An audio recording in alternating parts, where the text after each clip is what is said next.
우리의 첫 번째 방문지는 시카고입니다. 시카고는 미국 중부 일리노이주에 속하고요. 오데오의 하나인 미시간호 남쪽에 접해 있어서 항상 바람이 많이 불어 윈드시티, 즉 바람의 도시란 별명을 갖고 있습니다.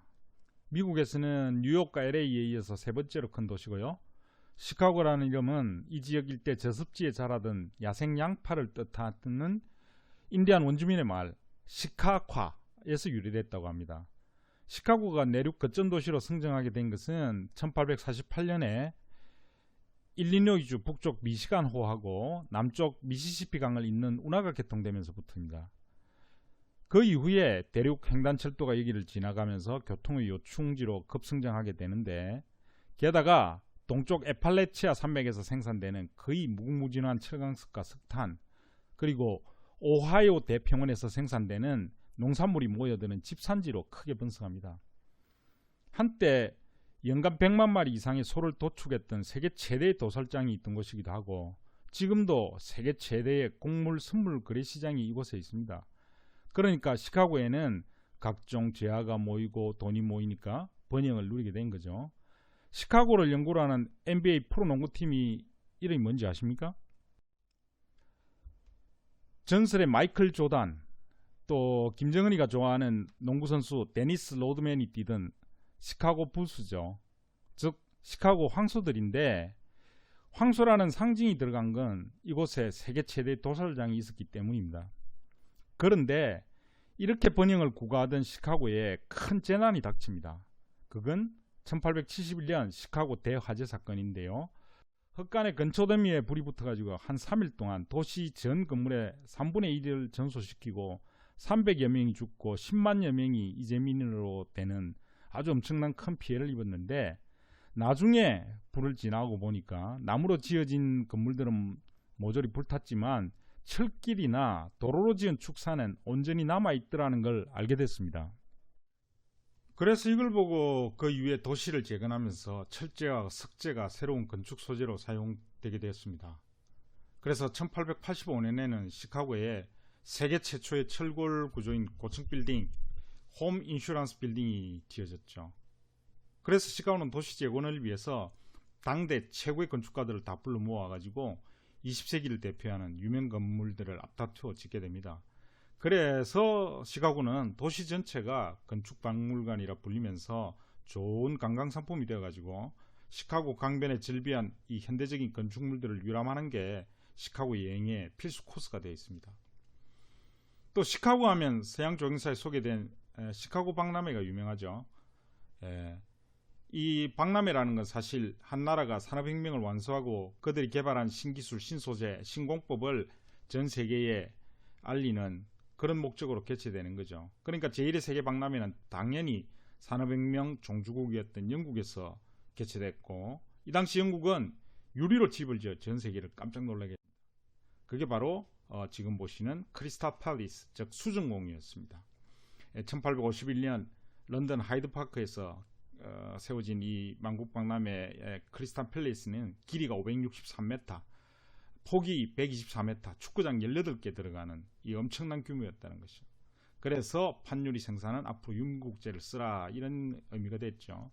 그래서 영국이 잘 되는 꼴을 도저히 그냥 볼 수 없는 또 다른 나라인 프랑스는 1889년 파리 박람회를 개최하죠.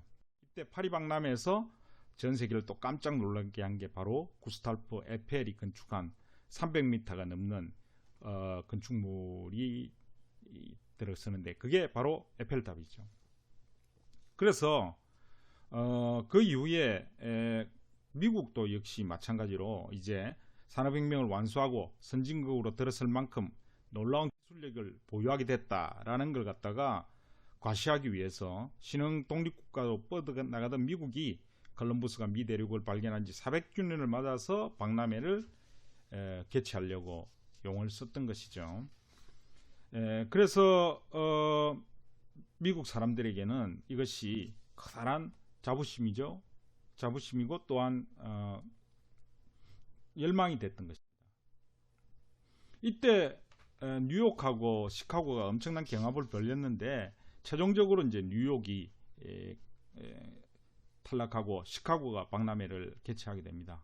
그래서 그 와중에 콜럼버스 400주년이면 1892년에 개최해야 되는데 준비가 좀 덜 돼가지고 1년 후인 1893년에 개최하게 됐습니다. 그래서 이때 미국 사람들이 에펠탑에 버금가는 엄청난 구조물을 하나 지었는데 그게 바로 시카고 휠스라고 하는 겁니다. 이게 높이가 108m, 아파트 30층 높이인데다가 50명이 한꺼번에 탈 수 있는 관람대 13톤짜리가 무려 36개나 돌아가게 돼 있었다는 거죠.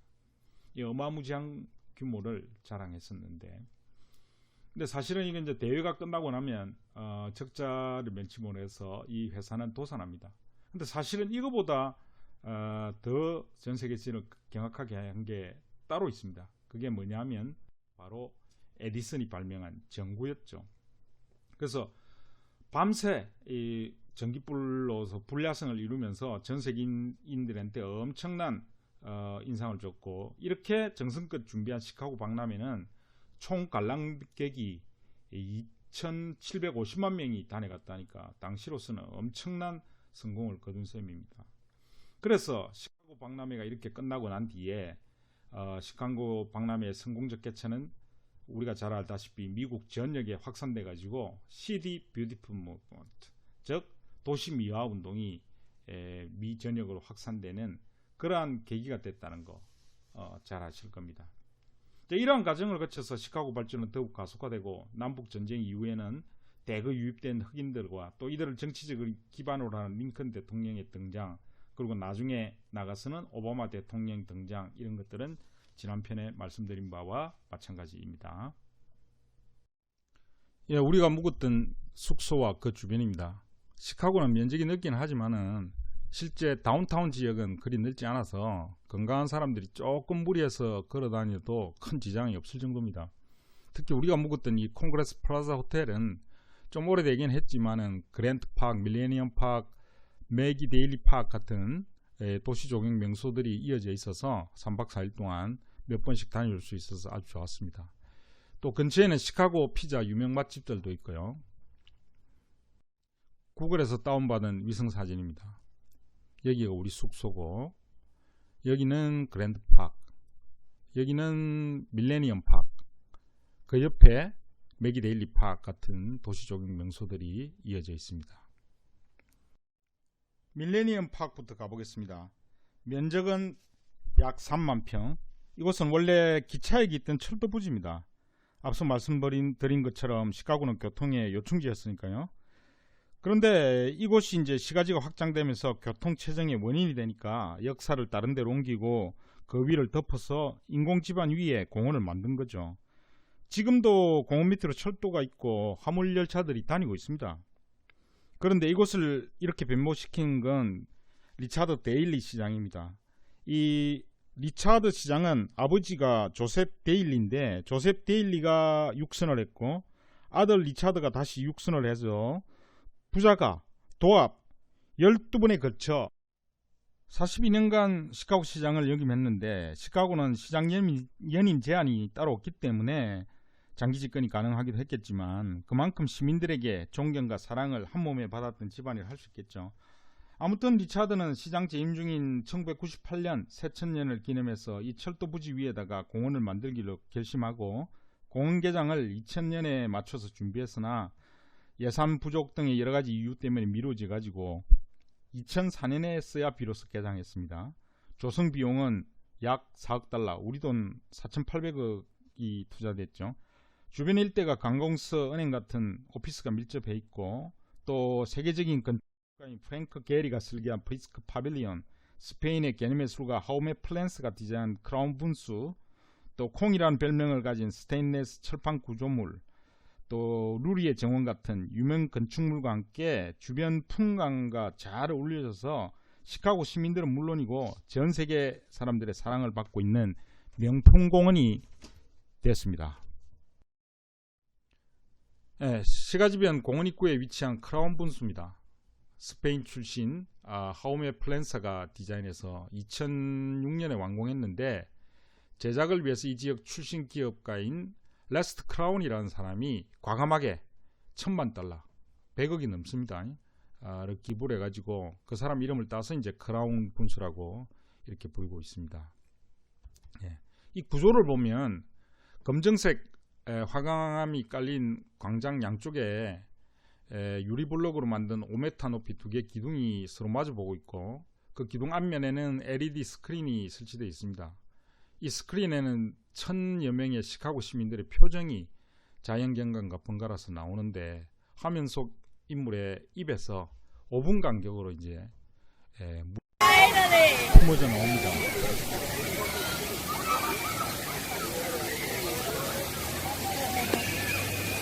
그때 저가 끝나면은 저 이마에서 막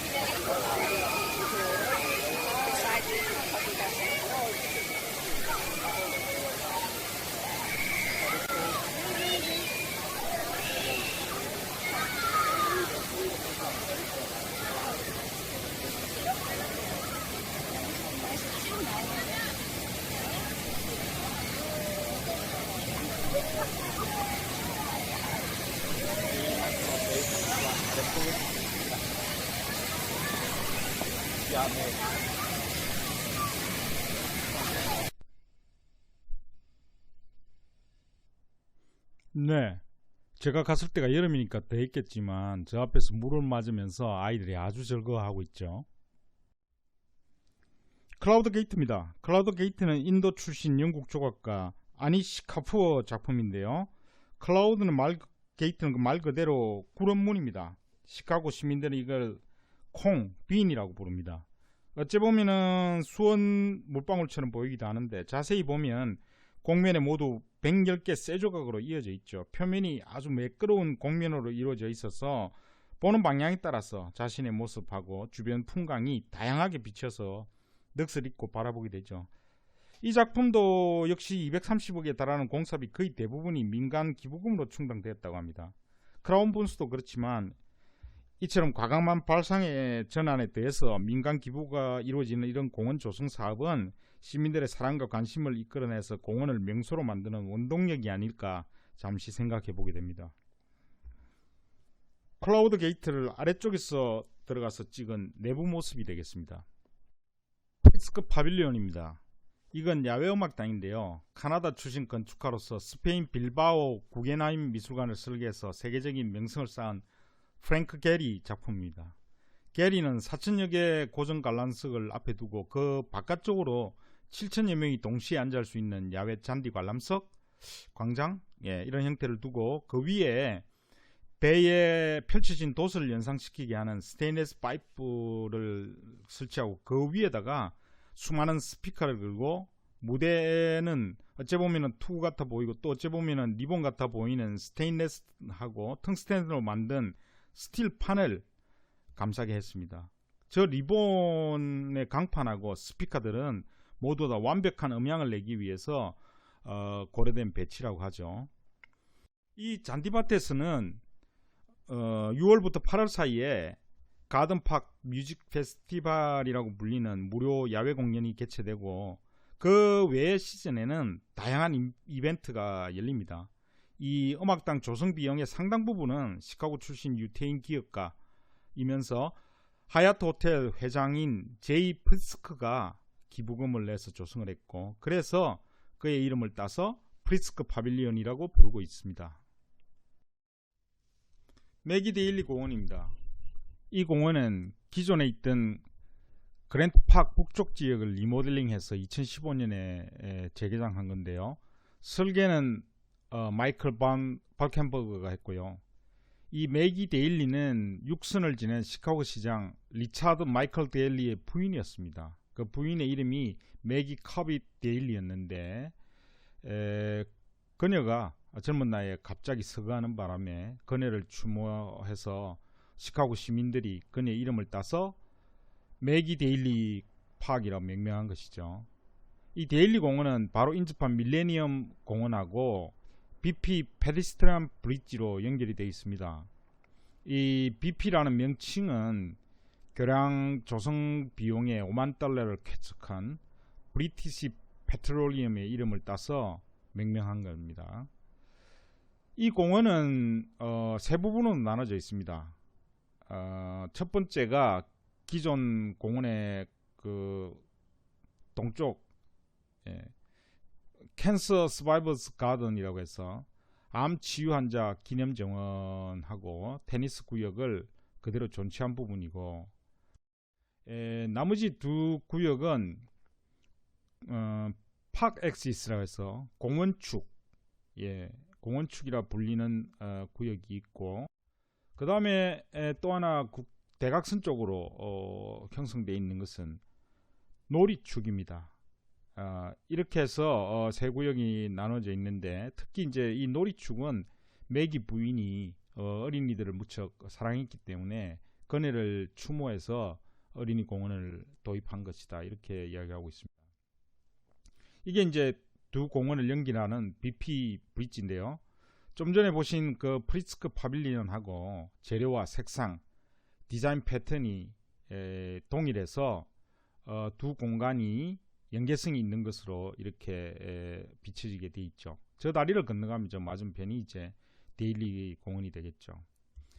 다시 데일리 공원에서 밀레니엄 공원 쪽을 바라보면 좀 전에 지나왔던 이 파빌리언하고 BP 브릿지가 동일한 패턴으로 연결되어 있는 것을 알 수 있습니다.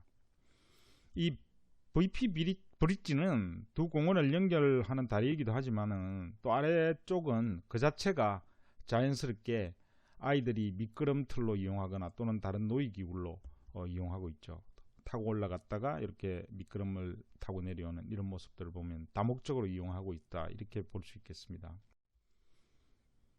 기존 공원구역 가운데 암치유 환자 기념공원 캔서 서바이버스 가든을 보고 계십니다.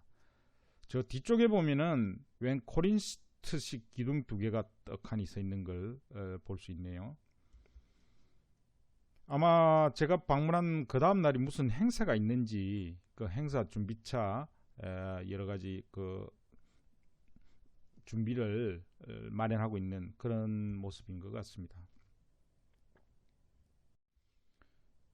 네, 공원축, 즉 파크 엑시스의 모습입니다. 우리에게 익숙한 자연 풍경식 정원, 즉 느른 잔디바닥하고 잘 정돈된 숲이 눈에 들어오고, 그 사이에 이렇게 오솔길과 벤치가 놓여 있고, 또 특이한 형태의 이 가로등이 조화를 잘 이루고 있는 그런 모습을 볼 수 있습니다. 다음은 놀이공원 가운데 스케이트 리본이라고 불리는 북쪽 구역입니다. 이 스케이트 리본은 인공암벽을 가운데 두고 이를 둘러싸고 감싸고 있는 그 스케이트보드가 조성이 되어 있습니다. 인공암벽은 높이가 12m, 면적은 1900제곱미터, 약 8000평 가량 되죠. 이 스케이트보드는 겨울에는 얼음을 얼려서 아이스 스케이팅을 하게 되고, 나머지 시즌은 롤러 스케이트를 탈 수 있는 그런 공간으로 되어 있습니다. 이곳에는 주말에 어린이를 동반한 가족 단위 방문객들이 몰려드는 또 하나의 핫플레이스가 되어 있습니다. 네, 이곳은 놀이공원 가운데 남쪽 구역, 플레이그라운드 모습입니다. 면적은 대략 한 3,700평 가량 되는데, 보시면 거의 우리나라 에버랜드급 놀이시설들이 무료로 이용될 수 있도록 이렇게 제공이 되고 있습니다. 놀이시설의 종류도 다양하고 아이들의 그 상상력과 모험심, 탐험과 학습 등 이 다양한 욕구를 충족할 수 있도록 정말 잘 설계되어 있는 그런 공원이죠.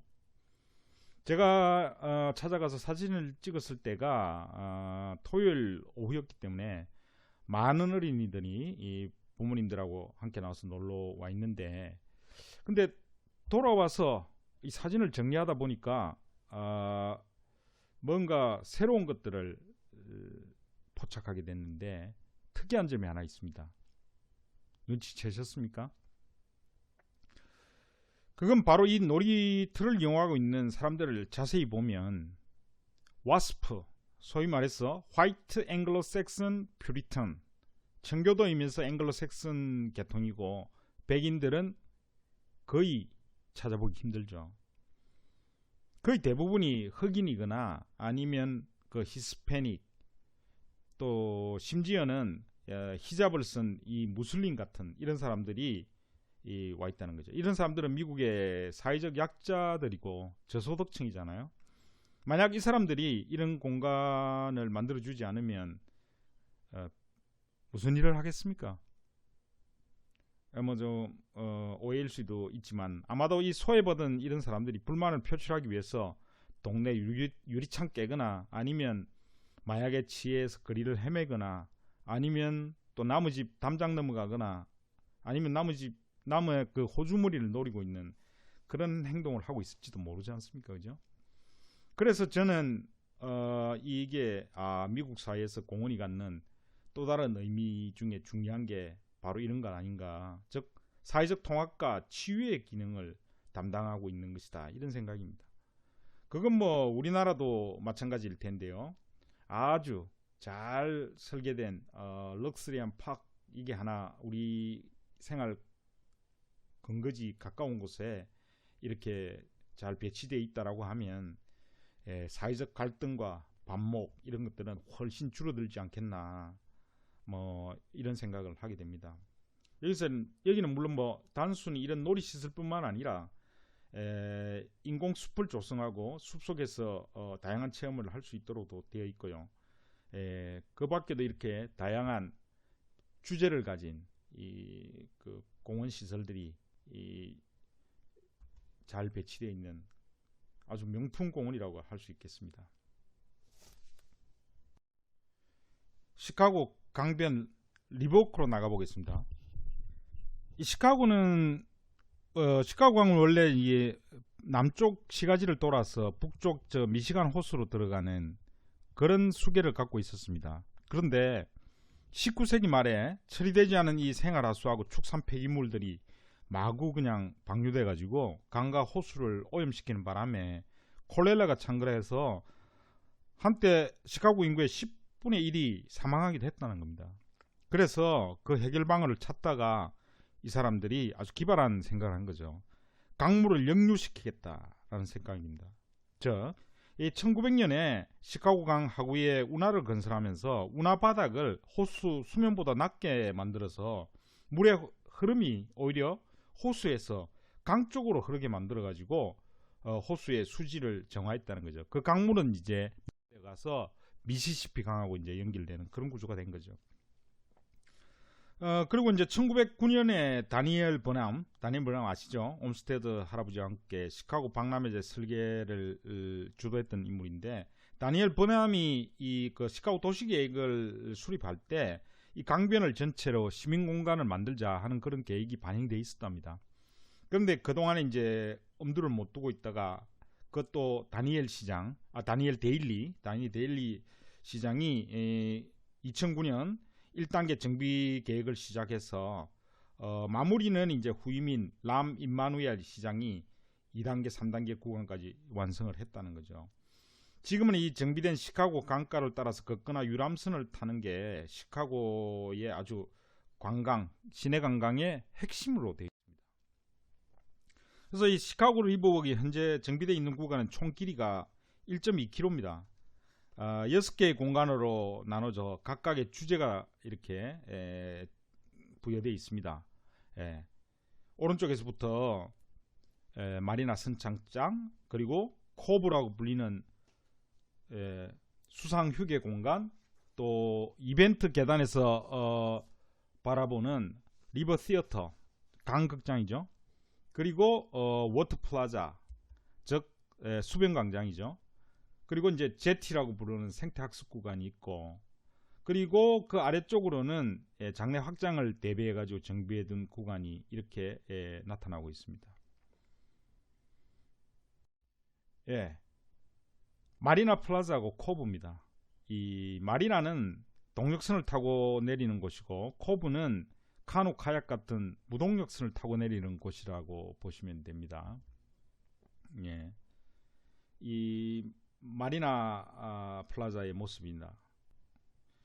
이곳은 이 배를 타고 내리는 사람은 물론이고 주변에 이제 카페, 레스토랑 같은 것들이 있기 때문에 맛있는 먹거리와 함께 강바람을 쐬는 사람들, 또 데이트하는 남녀들, 또 관광객들, 이런 사람들이 몰려드는 아주 또 시카고 관광의 핵심인 핫플레이스가 되어 있는 거죠. 여름이니까 사람들 나와서 이렇게 강바람을 즐기고 있습니다. 리버 시어터와 워터 플라자입니다. 리버 시어터는 계단하고 경사로가 아주 교묘하게 결합되어 있어서 아주 이용 효율을 높이고 있는 그런 구조를 보시게 되고요. 워터 플라자는 이벤트 하는 그 분수 광장이라고 보시면 되겠습니다. 그래서 리버 시어터는 평소 보면 이렇게 이제 한가해 보이는데 이 맞은편 강가에서 이제 수상 무대가 펼쳐지고 레이저 쇼가 있으면 이 계단에 사람들이 다 몰려 앉아가지고 스탠드로 활용을 하게 되니까 그 전체가 다 관람석이 된다는 겁니다. 이 구조를 보십시오. 이 구조를 보면 계단과 경사로가 절묘하게 결합되어 있다는 걸 볼 수 있습니다. 그러니까 건강한 사람들은 계단을 타고 이렇게 수직으로 바로 올라가면 되겠죠.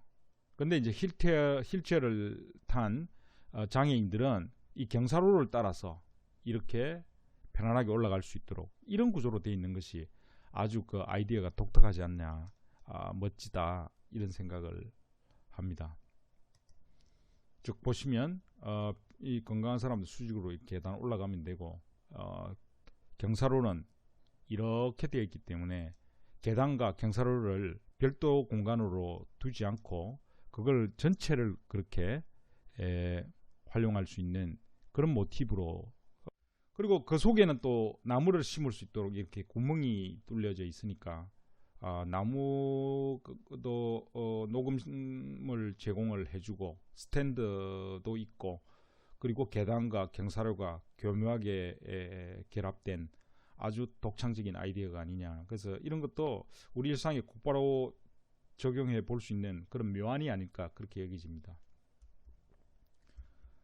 워터플라자의 모습입니다. 동력선을 댈 수 있는 선착시설도 있고 또 그 위쪽은 이 자그마한 이렇게 광장이 조성되어 있어 가지고 분수가 솟구치면서 멋진 이벤트 공간으로 활용되고 있습니다. 제티와 리버뱅크입니다. 이 제티는 시카고 강의 본래 생태계를 재현하는 공간으로 되어 있고요. 리버뱅크는 장차 확장을 위해서 주변 정리를 해놓은 그런 상태입니다. 아직은 특정한 주제가 없습니다. 제티에는 이와 같이 이제 수초 서식 공간이 마련되어 있는데 그 사이에 돌출되어 있는 저 데크에는 수생 동식물을 관찰도 하면서 또 허가받은 사람들은 낚시도 할 수 있도록 그렇게 제공이 되고 있습니다. 그러니까 시카고 강의 본래 생태계를 보여주는 것이죠. 리버뱅크입니다. 여기는 이제 장차 아래쪽으로 리버워크를 연장하기 위해서 임시적으로 정비해 두고 있는 그런 구간이 되겠습니다. 네이비 피어입니다. 이 네이비 피어는 쓰레기 매립장 위에 건설된 부도가 되겠습니다. 해군이 사용하기 때문에 네이비 피어라는 이름을 갖고 있지만 사실은 수변 공원으로 정비돼서 주말에는 시민들과 관광객들이 넘쳐나고 있습니다. 제가 갔을 때가 이제 주말 오후였기 때문에 이같이 많은 사람들이 몰려오고 있고 대관람차도 여기 있죠. 물론 이거 시카고 박람회 때 대관람차는 아니고 그보다 훨씬 더 규모가 작은 형태이긴 합니다만은요. 저기 이제 몰려든 사람들은 관광객, 저 오른쪽에 몰려있는 그룹들은 인도 사람들이 아닐까 이렇게 여겨집니다. And a cupola up at the top 시카고 as well. 강변을 And that 따라서 was 유람선을 completed, as I 타고 mentioned, 여행 1923 as the London Guarantee Building.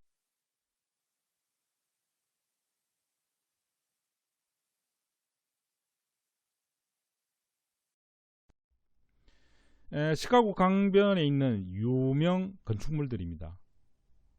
뭐 건축하는 사람들은 거의 뭐 20세기 건축 교과서를 다 모아놨다 이렇게들 말들 하고 있습니다. 네, 호텔로 사용되고 있는 트럼프 빌딩입니다. 그리고 주차 빌딩으로 사용되고 있는 마리나 시티 건물입니다. 이 건물은 우리나라에도 들어온 그 원티드, 다크나이트 같은 시카고를 배경으로 한 영화에는 반드시 등장하는 건물이죠. 이게 마치 알갱이를 빼먹은 옥수수 대같이 생겼다 해서 옥수수 빌딩이라고도 부릅니다. 층수는 전체가 이제 60층인데 원통형 쌍둥이 주상 복합 건물로 두 채가 나란히 서 있습니다. 1층부터 19층까지가 주차장이고 20층 그 이상으로는 오피스와 아파트가 있는 그런 구조로 되어 있습니다. 시카고를 상징하는 조각물들입니다. 알렉산더 칼드라는 사람이 조각한 붉은 홍학, 즉 플라밍고인데요. 저기 철근 무게가 50톤이나 되는 아주 육중한 구조물인데 전혀 무겁게 느껴지지 않고 있습니다. 오히려 그보다는 저 회색빛 건물 사이에 이 붉은색 저 형태가 아주 밝고 경쾌한 느낌을 주고 있죠. 시카고 시청 앞에 있는 더 피카소라는 작품입니다. 이 피카소는 무명 시절에 시카고에서 머물면서 어려운 생활을 했는데 시카고 사람들이 그를 많이 지원해 줬다고 합니다. 그래서 시카고 시청이 건축될 때 건축가 윌리엄 하트맨이라는 사람이 피카소에게 작품을 의뢰했더니 피카소는 사례비를 받지 않고 흔쾌히 재능 기부 형태로 작품을 기부하겠다고 해서 이게 이제 1967년에 시청 앞 이 자리에 세워지게 된 거라고 합니다. 벌써 이제 50년이 지났는데요. 이 작품은 시카고에 설치된 첫 번째 공공예술품이고 시카고시가 현대미술의 허브로 자리잡게 되는 계기가 되었다는 평가를 받고 있습니다. 이 작품은 정면에서 보시면 이처럼 그 형태가 뭔지 뚜렷하게 보이진 않습니다. 어떻게 보면 이제 아프리카 개코 원숭이 같아 보이기도 하는데, 근데 뒤를 돌아가서 보면 여인의 단정한 얼굴이 드러나죠. 지금은 시카고의 상징이 되어 있는 아주 재밌는 작품입니다.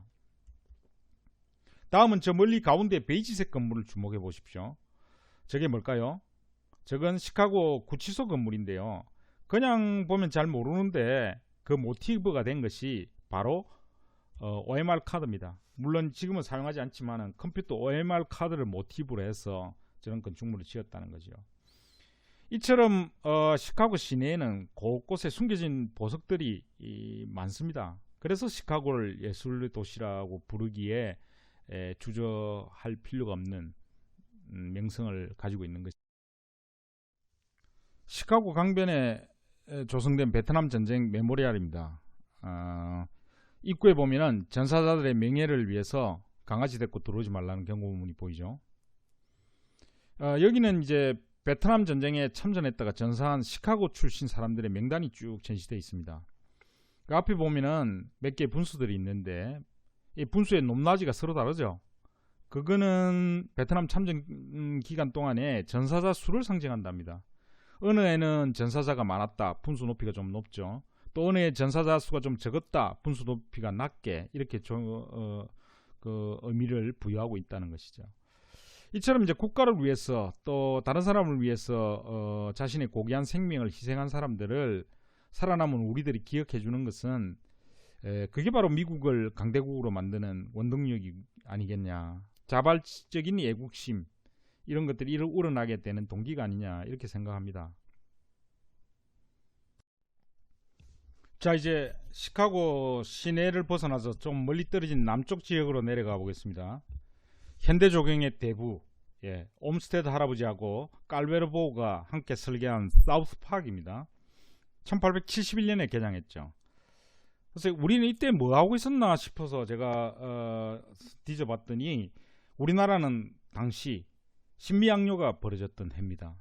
즉 미 해군이 제네럴 셔먼호 피습 사건을 터집 삼아서 우리나라 강화도를 쳐들어왔던 그 사건 있던 해가 바로 1871년이더군요.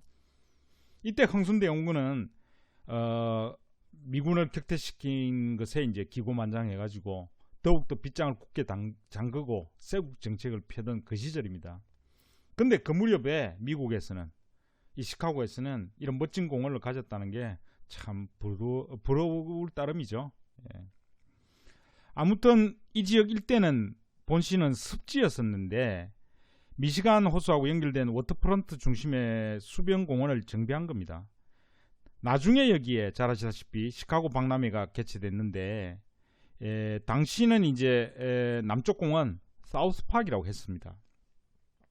지금은 이제 잭슨 파크, 워싱턴 파크 이렇게 나눠지고 그 사이에 그린웨이가 세계적인 명문 대학 시카고 대학교가 들어서 있습니다.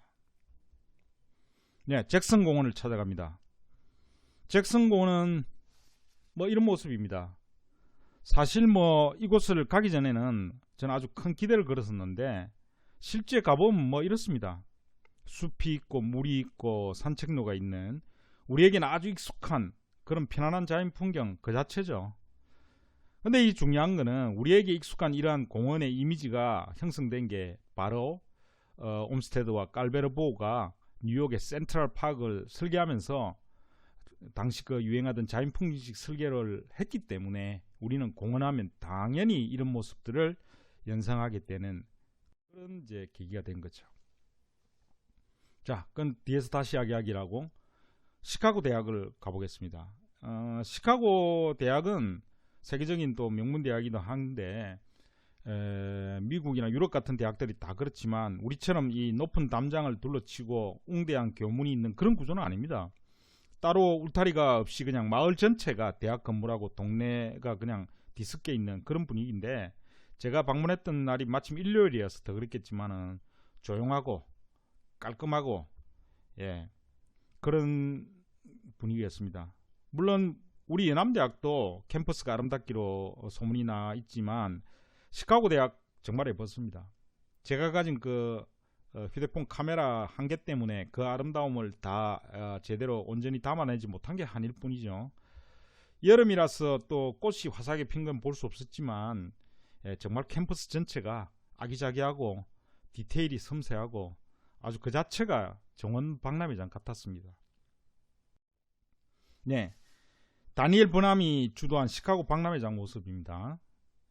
당시 건물들은 임시 건물들이라 대회 끝나고 난 뒤에는 다 이제 모두 철거되고 딱 하나 남았습니다. 시카고 박람회의 그 주 전시관으로 사용됐던 건물이 그 자리 그대로 리모델링 작업을 거쳐서 지금 이제 시카고 과학 박람관으로 개관해서 운영되고 있습니다. 바로 저 건물입니다. 이 당시 이제 모습을 기록한 흑백 사진들이 몇 점 남아 있습니다. 이 사진들은 제가 시카고 가기 전에 시카고 관광청에서 운영하고 있는 시카고 그리트스라는 그 제도가 있는 걸 보고 가서 신청을 했죠. 가기 전에.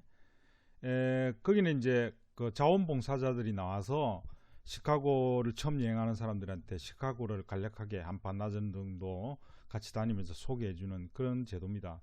근데 이제 신청을 했더니 한국 분이 나오셨는데 그분이 이제 할머니셨어요. 그래서 이야기를 해보니까 그 할머니가 1965년에 미국을 건너오셨어요. 이화여대 졸업하시고 명문 경기여고 나오시고 그리고 미국에서 이제 석사학위까지 마치고 미국 공무원 생활도 하셨는데 그래서 이제 눌러앉아서 지내시게 된 거죠.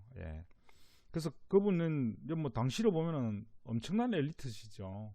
그래서 뭐 이것저것 아주 자료들을 꼼꼼히 준비해서 설명해 주시고 그러면서 이제 이런 흑백 사진을 보여주셨는데, 그래서 제가 이거 사진 좀 찍겠습니다 해서 빌려서 찍은 사진입니다. 이 사진을 보시면 시카고 박람회 당시에 그 박람회장 분위기가 어땠는지, 또 당시 시카고 시민들의 자부심이 얼마나 대단했는지 충분히 짐작하고도 남습니다. 이 박람회장을 당시에 건물들이 전부 흰색이라 화이트시티, 백색 도시라고 불렀답니다.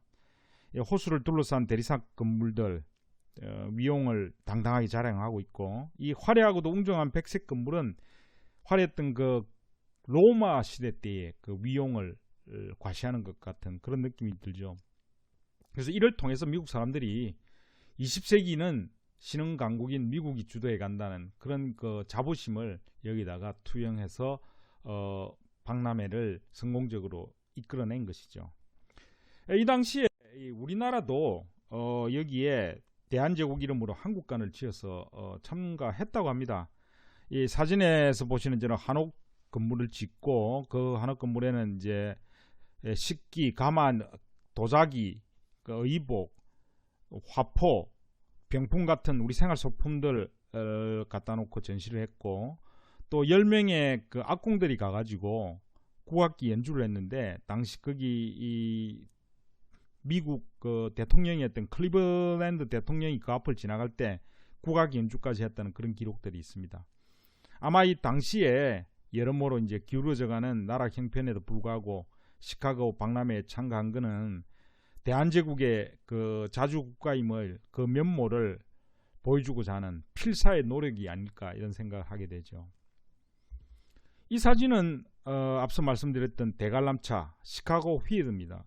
높이가 108m, 50명이 동시에 탑승할 수 있는 13톤짜리 관람대를 36개나 달았으니까 그 규모가 과연 아주 어마어마하죠. 자, 워싱턴 공원입니다. 이것도 역시 본시는 사우스파크의 일부였지만 현재는 조지 워싱턴 대통령을 기념해서 워싱턴 파크라고 이제 명명되어 있습니다. 이것도 뭐 우리한테는 익숙한 그 자연풍경식 공원이죠. 이 공원의 가장자리에는 파운틴 오브 타임이라고 하는 조각물이 조성이 되어 있는데 이 조각물은 미국하고 영국이 마지막으로 전쟁을 벌린 게 1814년이고 물론 미국이 승리하고 끝났죠. 지금은 이제 벨기에 땅인 겐트에 모여가지고 평화조약을 맺은 이후에 꼭 100년 되는 1914년도에 평화를 갈망하는 100명의 사람들의 모습을 로라드 테프트라고 하는 조각가가 새긴 것이다. 이렇게 설명을 하고 있습니다. 사우스 그랜트 파크입니다. 이 그랜트는 남북전쟁 당시 북군 총사령관으로 전쟁을 승리로 이끌었고 나중에는 미국의 18대 19대 대통령을 역임했던 율리시스 심슨 그랜트 장군을 기념해서 명명한 공원이죠. 이 그랜트 공원은 사실 1871년 시카고 대화재 때 불타버린 시가지 잔해들 있죠. 그걸 갖다가 다 수거해가지고 미시간 혼주에다가 내다버리면서 생겨난 매립지입니다. 여기에다가 1911년에 이제 공원을 만든 거죠. 그래서 여기는 이제 그 주변이 다 시카고 다운타운 빌딩 숲 사이에 있기 때문에 접근성이 아주 높고 주말이면 많은 사람들이 찾아드는 또 하나의 시카고의 그 대표적인 명소가 되어 있습니다. 공원의 기본적인 패턴은 프랑스 평면식 기악식 디자인을 따르고 있고 공원의 외곽은 미시간 호수를 비롯해서 그 주변에 자전거 타기 또 조깅 코스, 산책로 이런 것들이 있고 공원 내부에는 테니스장, 미식 축구장 같은 이 시설들이 잘 갖춰져 있고 남쪽에는 이제 애들러 천문대, 새드 수족관, 뭐 자연사 박물관 이런 것들이 위치해서 청소년들을 위한 또 공간으로 할애가 되어 있습니다. 근데 북쪽은 앞서 보셨던 밀레니엄 공원하고 대기 데일리 파크이 조성이 있죠. 기하학적인 전형적인 그 프랑스 정원의 형태가 되어 있죠. 미시간 호수변의 그 조깅 코스입니다. 낚시도 하기도 하고요. 역시 기하학적 패턴입니다. 2006년에 설치된 마르타 막달레나 아바카노비치라는 폴란드 출신 여류 조각가 작품입니다.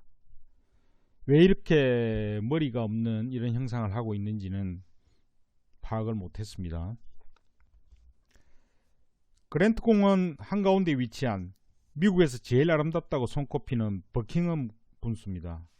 이 분수는 베르사유 궁의 라토나 분수와 같은 이미지를 하고 있는데 형형색색의 분수가 40m까지 솟구치고 있습니다. 특히 제가 간 날이 미 독립기념일이 있는 그 바로 전주 휴일이어서 분수가 정말 장관을 이루고 있죠. 저 이제 시카고 여행을 마치고 미국 내선 항공기를 타고 피츠버그로 날아갑니다. 근데 정말 운 좋게도 제가 바로 항공기 그 왼쪽 차창에 앉아서 지금까지 돌아다녔던 시가지 일대를 한눈에 바라볼 수 있는 행운을 얻었습니다. 예, 그랜트 공원이며 밀레니엄 공원, 맥이데일리 공원, 피어 하버, 그리고 사우스 그랜드 파크, 그리고 박물관 캠퍼스, 그리고 고층 건물이 빼곡히 들어서 있는 시카고 시가지 모습을 내려다보는 거죠. 자, 이제 시카고를 뒤로 하고 피츠버그로 날아갑니다.